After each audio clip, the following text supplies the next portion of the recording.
Salam semua, kita bertemu lagi dalam reaction drama bersiri Dia Bukan Syurga, episod ke-20. So jom kita tonton. Allah kata, aku timpakan kepada kamu ujian yang bermacam-macam. Allah kata wal khauf, Allah kata ujian yang ketakutan. Tapi di akhir ayat tu Allah kata apa?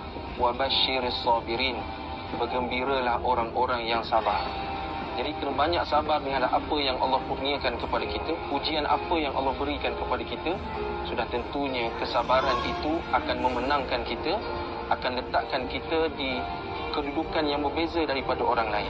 Ada orang diuji dengan sakit, ada orang diuji dengan kelaparan, ada orang diuji dengan kesakitan. Tapi ada juga satu ujian Allah bagi kesenangan. Seperti mana Hammam yang dulunya miskin, tetapi Allah kurniakan kekayaan yang luar biasa, tetapi satu masa dia lupa kepada Allah Subhanahu Wa Taala. Jadi tuan-tuan, dalam masa yang kita ada ni, kita tekad sungguh kepada Allah Subhanahu Wa Taala untuk kita keluar nanti, kita jadi orang yang lebih baik daripada sebelumnya. Jadi orang yang lebih baik daripada kita berada sekarang ini dalam keadaan ini, tapi bila kita keluar nanti, kita jadi orang yang berbeza. Allah sebut dalam azan pun kita dengar, hayya 'alas solah, hayya 'alal falah. Nak berjaya, hayya 'alal falah tu berjaya, hayya 'alas solah tu solat. Allah kata kena solat dulu, barulah kita berjaya. Itu dia. Tajul akhirnya masuk penjara. Ada adegan daripada episod ni lah yang menunjukkan kehidupan dia dalam penjara.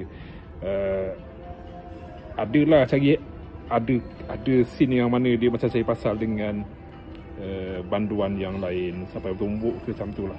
Tapi ada juga saya nampak macam dia boleh kontrol masa dia dapat jugalah kontrol badan dia tu. Sebab punca dia masuk sebab badan dia lah. Tapi dalam penjara tu mungkin sebab kalau orang Pantai Timur kata gedebel lah, ada lagi yang lebih gedebel dari dia.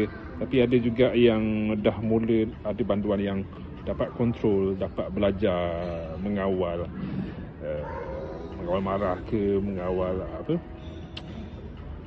mengawal perasaan ke. Lepas tu jadi tajul dalam penjara ni, kalau kita tengok dalam scene ni, mulalah teremosi, menangis bila dengar syarahan dekat surau penjara lah.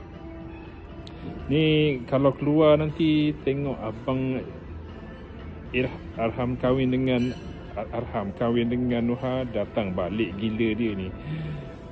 Saya tak pasti pula ada episod macam tu. Tak boleh imagine lah nanti macam mana. Ingatkan masuk buat gila, rupanya masuk lokal. Tapi itulah perbuatan dia tu, memang masuk apa, sepatutnya buatkan dia masuk dalam lokal lah. Bukan sikit dia buat dekat Nuha tu. Memang duduk dalam ni insaf lah kejap. Macam pergi camp motivasi kat sekolah. Ada komen penonton kata macam tu, macam pergi camp motivasi sekolah. Bila kat surau ni menangis lah, teringat apa dosa-dosa dia. Tapi habis camp hilang insafnya. Janganlah macam tu, janganlah tulis watak tajul tu apa, tak berubah.